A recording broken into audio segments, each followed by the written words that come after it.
Hello everyone. We have a question here, a SAT question. Let's quickly solve this. If u plus t equals 5 and u minus t equals 2, what is the value of u minus t close bracket u square minus t square? And here are the options.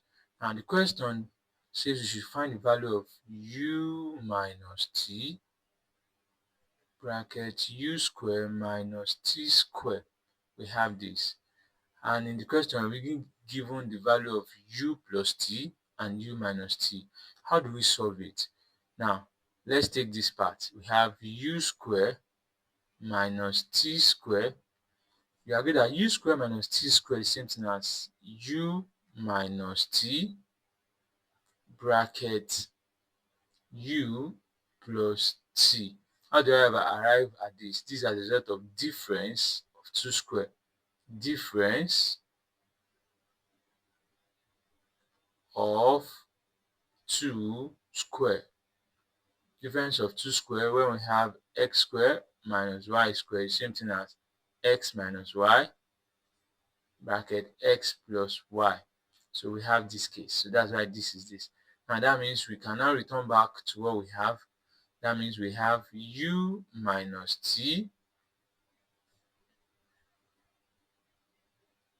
We have u minus t bracket u square minus t square. This is going to give us u minus t open bracket u square minus t square. We have expressed it as u minus t bracket u plus t. Now in the question, I'm being given the value of u plus t and u minus t. U minus t is equals to 2. That means we put it as 2. U minus t 2 from what we are given the question u plus t 5. Then when we multiply this together, 2 times 2, 4, 4 times 5, 20. That means the value of u minus t open bracket u square minus t square is equals to 20. And that's option D. Ṣó le? Kò le.